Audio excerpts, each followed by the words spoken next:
গল্প পথান্তরে প্রিয়দর্শিনী। গল্পটি লিখেছেন মম শাহ। আজকে তোমাদের শোনাব ১৩তম পর্ব।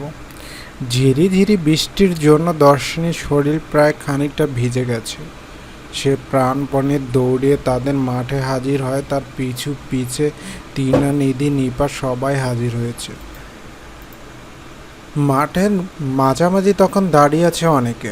ভীষণ হট্টগোল। সেথায় দর্শিনী এগিয়ে গেল। এগিয়ে যেতেই তার পিলে চমকে উঠল। বাবার মাথার এক কোণা দিয়ে গড়গড়িয়ে রক্ত পড়ছে। তাকে ধরে দাঁড়িয়ে আছে দৃষ্টান্ত দাস। সেথায় চলছে নিরলস বাক বিতর্ক। দর্শনী সহ সকল মহিলা আঁতকে উঠল। দর্শনী ছুটে বাবার পাশে গিয়ে দাঁড়ালো। বাবার মাথায় ছাই রাঙা শাড়ির আঁচলটা চেপে ধরল। উৎকণ্ঠিত গলায় বলল, কি হয়েছে বাবা? ব্যথা পেলে কিভাবে? প্রতাপ শাহ এত ব্যথা পাওয়া সত্ত্বেও মিষ্টি হাস্যের শীতল কণ্ঠে বললেন, কিছু হয়নি মা, শান্ত হও। বাবা মেয়ের কথার মাঝে কেউ একজন হুঙ্কার দিয়ে উঠল, প্রতাপ, তবে তুমি কি এ জমিন ছাড়বে না? এটাই কি তোমার শেষ সিদ্ধান্ত? প্রতাপ শাহ মেয়ের দিকে থেকে দৃষ্টি ফিরিয়ে লোকটার দিকে তাকালেন। অদ্ভুত এক দাম্ভিক হাসি দিয়ে বললেন, আমি একবার যা বলি তা কখনোই বদলায় না। আমার না কথাটি আর হ্যাঁ হবে না। প্রতাপের উত্তরে হরমোহন সেন কুটিল হাসলেন। রহস্যময় কণ্ঠে বললেন, ভেবে বলছো তো? একদম।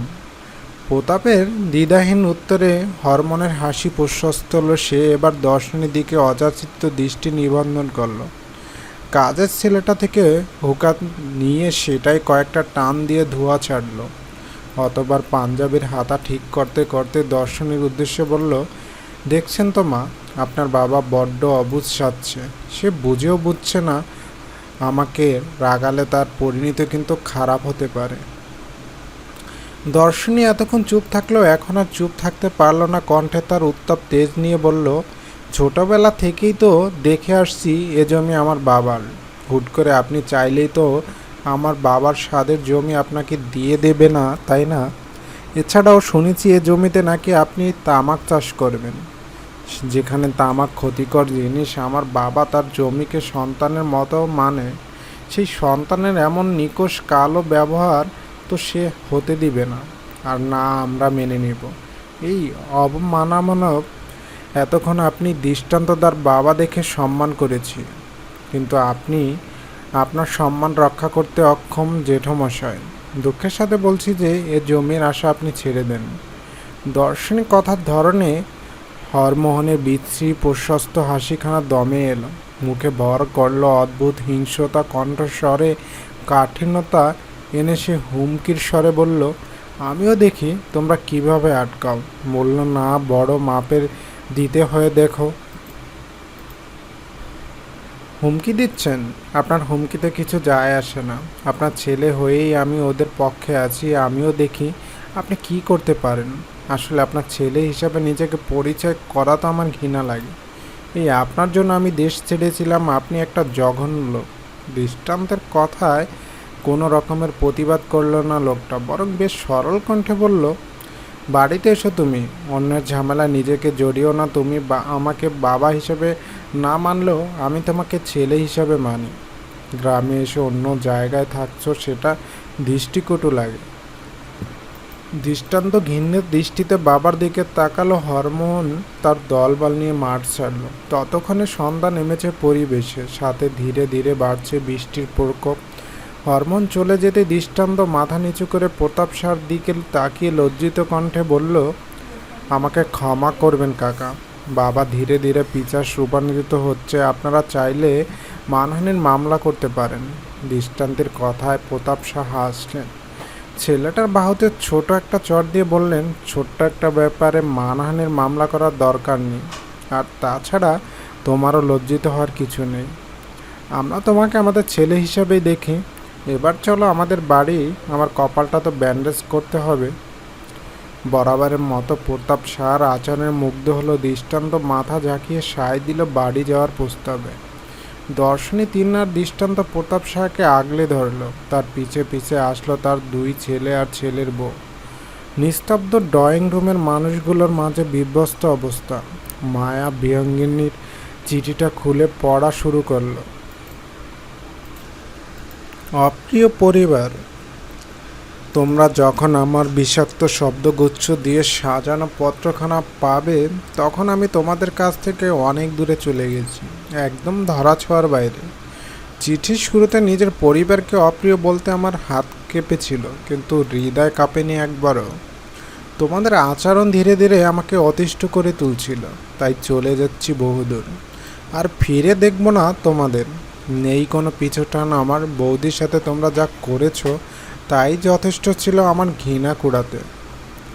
বিপ্রতীপদা, বরাবরই তোমাকে আমি আমার আদর্শ মানতাম, কিন্তু মানুষের আসল রূপ যে কলসের আড়ালে থেকে যায় তোমাকে না দেখলে জানতামই না। বৌদিকে যখন তুমি বাড়িতে নিয়ে এসেছিলে সেদিন থেকে আমি পৃথিবীর সেরা একজন বন্ধু পেয়েছিলাম, যা কালের গহ্বরে হারিয়ে গেছে তোমাদেরই কারণে।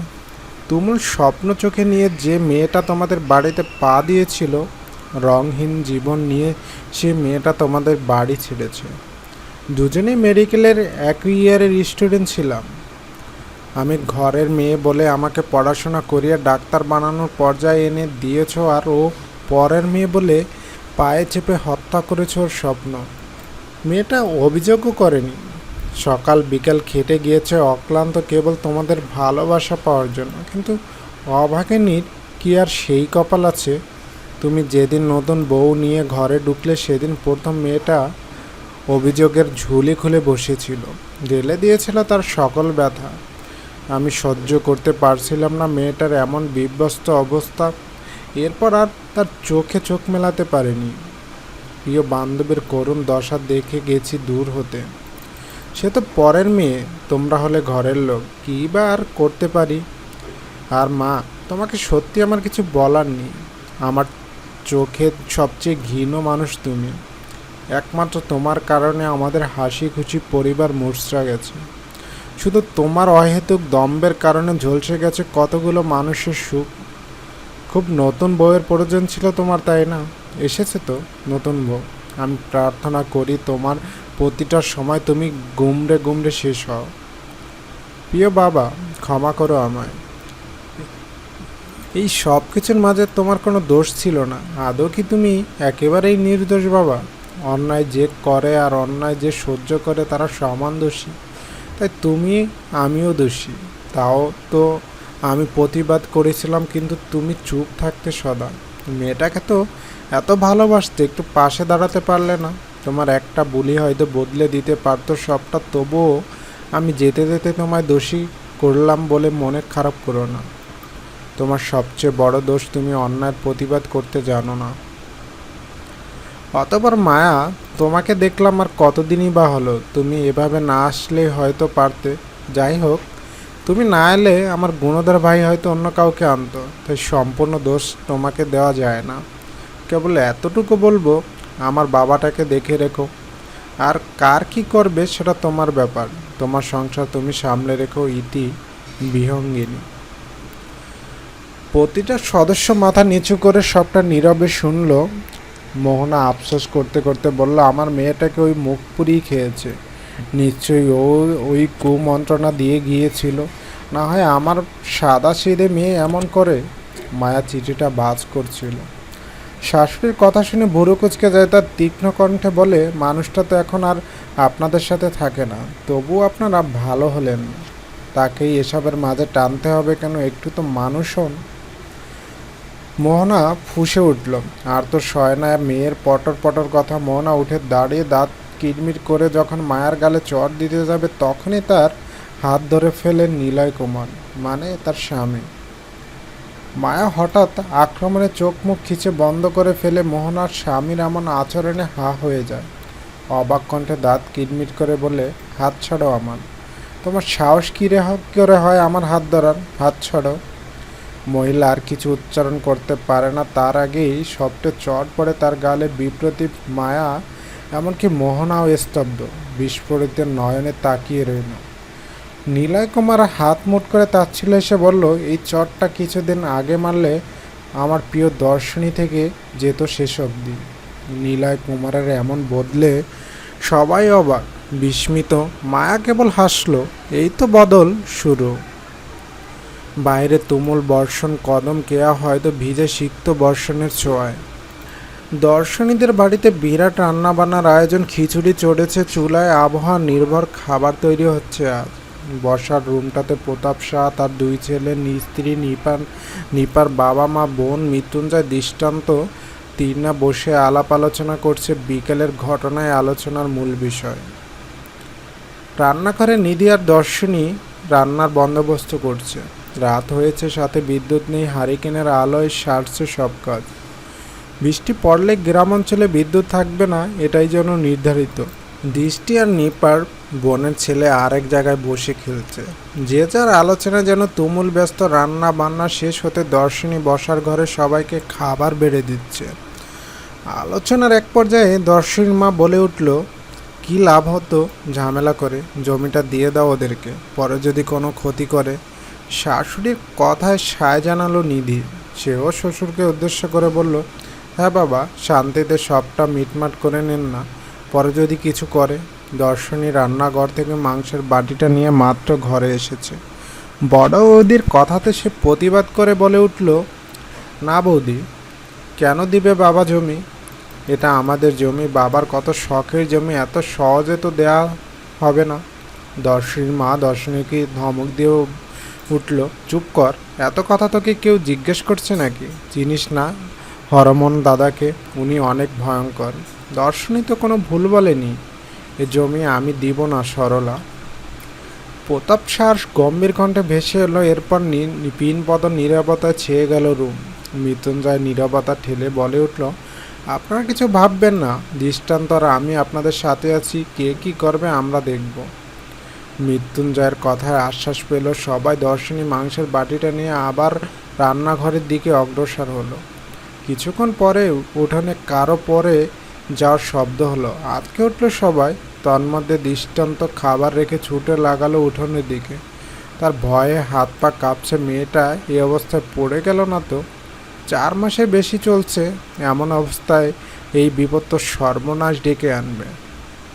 চলবে বন্ধুরা গল্প পথান্তরে। প্রিয় দর্শনী, আজকে তোমাদের শোনাবো 14তম পর্ব। টিনের চালে বৃষ্টির শব্দ যেন ছন্দ তুলছে। রাতের আকাশের মেঘ জমেলে রাতটা ততটা নিকষ কালো লাগে না, বরং অন্যান্য দিনের তুলনায় রাতটা স্বচ্ছ হয়। ঘরের মানুষ বেশিরভাগই উঠানে দাঁড়িয়ে আছে। নিধি তার ছেলেকে উঠান থেকে তুলে লাগিয়ে দিল এক চড়। কানটা মলে দিয়ে বলল, পাজি শয়তান ছেলে, বৃষ্টি দেখলেই ওর ভিজতে হবে সব সময়। নিশ্চয়ই এখন লুকিয়ে ভিজার জন্য এসেছিল অন্ধকারের মাঝে, তাই পড়েছে। বেয়াদব ছেলে হয়েছে একটা। দৃষ্টান্ত একটা স্বস্তির শ্বাস ফেলল। দর্শনী রান্নাঘর থেকে ছুটে উঠানো নামতে নিলেই ধমকে উঠে দৃষ্টান্ত, এই এই তুই উঠানে নামছিস কেন? দেখছিস না উঠান কত পিচ্ছিল হয়ে আছে, পড়ে যাবি তো নাকি? সাবধান হবি কবে? অদ্ভুত। দৃষ্টান্তের ধমকে দর্শনী পা আবার আগের জায়গায় স্থির হলো। দৃষ্টান্ত কেন সাবধান করেছে তার বুঝতে বাকি রইল না তার। নিধিও স্বাভাবিক কণ্ঠে বলল, হ্যাঁ প্রিয়, তুই আর ভিজিস না অন্তত। দেখ এখানে সবাই কত ভিজে গেছে, যা তাড়াতাড়ি সবার জন্য গামছা আর জামা কাপড় বের কর। এই ছেলেটার জন্য সবার কি নাজেহাল অবস্থা। দৃষ্টান্ত দা প্রথমে ছুটে এসেছে এই আধারে। আমরা তো ভেবেছিলাম তুই কোনো অঘটন ঘটিয়েছিস, যা ঈশ্বর বাঁচিয়েছে। দর্শনী মাথা নাড়িয়ে ঘরে চলে গেল। সবার জন্য জামা কাপড় বের করা শুরু করলো। একে একে সবাই ঘরে প্রবেশ করলো। মৃত্যুঞ্জয় এতক্ষণ সবটা নীরবে পর্যবেক্ষণ করলো। ভুরু কুঁচকে এলো তার আপনা আপনি। দৃষ্টান্তের শাসন নামক ব্যাপারটা তার ঠিক সহ্য হচ্ছে না। দৃষ্টান্ত একটু বেশিই ভাবছে আজকাল দর্শনীকে নিয়ে। একে একে যখন সবাই ঘরে ঢুকতে ব্যস্ত, মৃত্যুঞ্জয় তখন ধীরকণ্ঠে দৃষ্টান্তের পিছু ডেকে উঠল, দৃষ্টান্ত শোন। দৃষ্টান্ত ঘরে ঢুকতে গিয়েও থেমে গেল। তখনও অঝোরে বৃষ্টি পড়ছে পৃথিবীর বুকে, ভিজিয়ে দিচ্ছে উত্তপ্ত পরিবেশকে। দৃষ্টান্ত পিছু ফিরল, বুড়ো কুচকে বলল, হ্যাঁ বল। মৃত্যুঞ্জয় মুখের কাঠিন্য ভাবটা সরিয়ে সামান্য হাসলো, একটু খোঁচা দিয়ে বলল, আজকাল দেখি প্রিয় দর্শনীর ভালোই খেয়াল রাখছিস, শাসনও করছিস, বাহ কী ব্যাপার বন্ধু। দৃষ্টান্ত মৃত্যুঞ্জয়ের কথা শুনে কতক্ষণ থ মেরে রইল, পরক্ষণে উচ্চ শব্দে হেসে উঠল, যেন সে মজার কিছু শুনে ফেলেছে। সেই হাসি ঠোঁটের কোণে বজায় রেখে ফিসলে কণ্ঠে বলল, আজকাল দেখি আমার শাসন দেখে কারো হৃদয় পড়ে প্রতিহিংসারা জ্বলে ওঠে উদ্যমে হৃদয় আঙ্গিনায়। বাহ, কি ব্যাপার বন্ধু! মৃত্যুঞ্জয় যেন এটার জন্য প্রস্তুত ছিল না।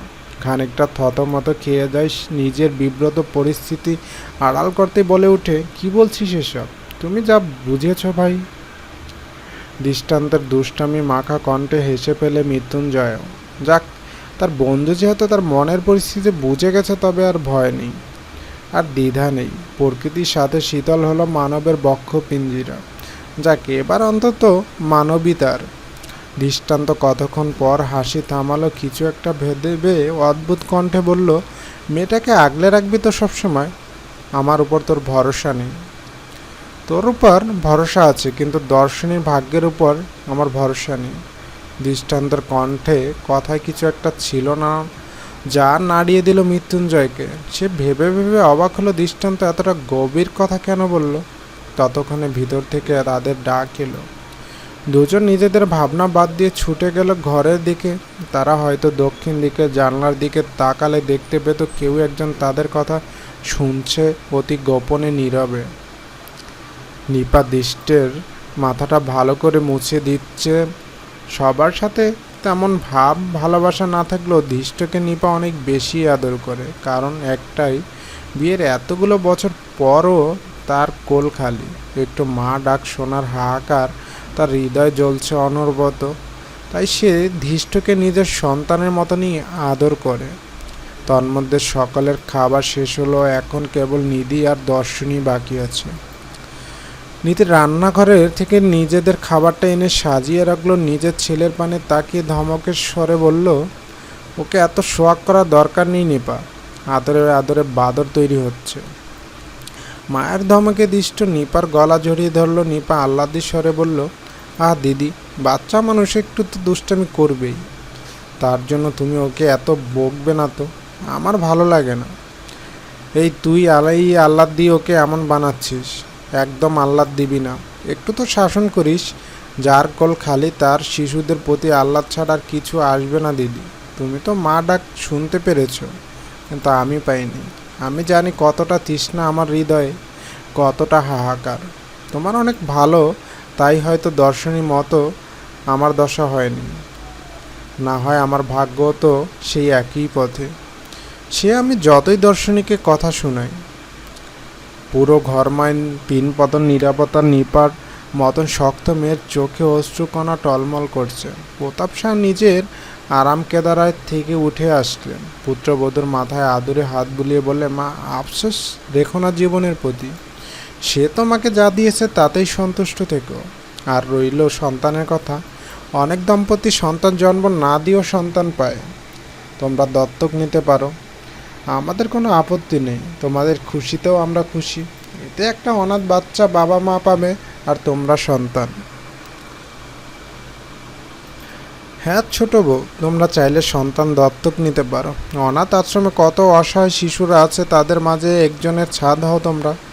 শ্বশুর শাশুড়ি এমন নিবিড় কথা নিবার ঠোঁট তীর তীর করে কেঁপে ওঠে। দুফোঁটা অশ্রুকণা গড়িয়ে পড়ে নীরবে। এতক্ষণ সবটা দর্শনী চুপ করে শুনছিল। ইস, তাদের বাবা মায়ের মতন যদি তার শ্বশুর বাড়ি হতো, তাহলে বোধহয় তার সংসারটা এভাবে ধূলিসাৎ হতো না। নিপার স্বামী সুমন নিপাকে ধমকে উঠল, এই এমন কান্না করছো কেন? তোমাকে কি আমরা কোনো কিছুর অভাবে রেখেছি? তোমার বাবা মায়ের সামনে কান্না করছো, তাদের কেমন লাগছে বুঝতে পারছো না? আর ধৃষ্ট আছে না, ও আমাদেরই সন্তানই তো। দেবরের কথাকে প্রশ্রয় দিয়ে নিধিও বলল, হ্যাঁ রে নিপা, ধৃষ্ট কি তোদের সন্তান না? এমন করে বলছিস কেন? কান্না বন্ধ কর, সবার খারাপ লাগছে। দর্শনী ছোট্ট শ্বাস ফেলল, ছোট বৌদির কাছে ধীর পায়ে এগিয়ে গেল, হাঁটু গেড়ে বসলো ছোট বৌদির পায়ের কাছে। ছোট বৌদির চোখ দুটো খুব আদরের সাথে মুছে দিয়ে নিবিড় কণ্ঠে বলল, ছোট বৌদি, তুমি কেঁদো না। ঈশ্বর যখন সব শখ পূরণ করেছে, তখন তোমার এই শখও অপূর্ণ থাকবে না। দেখছো, তোমার শ্বশুরবাড়ির মানুষ তোমার চোখে জল ঝরতে দিচ্ছে না। তোমার কত ভাগ্য। এমন ভাগ্যের উপর না পাওয়ার কলঙ্ক আর লেপন করা না। তোমাকেও মা ডাকার মতন কেউ নিশ্চয়ই আসবে। নিপা থামলো, বিষণ্ণ কণ্ঠে বলল, এত বছরও যার কালো কেউ এলো না, তার কোলে কি আর কেউ আসবে? দর্শনী মুচকি হাসলো, আশ্বাসের স্বরে বলল, এই যে আমি কথা দিলাম, তুমিও একদিন কাউকে কোলে পিঠে করে মানুষ করবে, দেখে নিও। নিপা চুপ হলো, সাথে চুপ হলো নীরব পরিবেশ। টিপ টিপ বৃষ্টির ফোঁটাগুলো কেবল ছন্দ তুলে যাচ্ছে। দর্শনীয় ভিতরে খুব গভীর ভাবনা ভাবছে। আজকাল তার মন কু ডাকছে, তার সন্তানের তো বাবা নেই, যদি জন্ম দিতে গিয়ে সেও চলে যায় বহুদূর, তবে বাচ্চাটা এখন আর অনাথ হবে না। এই তো সে তার বাচ্চার জন্য নতুন বাবা মা খুঁজে এনেছে। চলবে বন্ধুরা, গল্পটা কেমন হলো তা কিন্তু জানাতে ভুলো না। আজকের মতো এখানে রাখছি। আল্লাহ হাফিজ।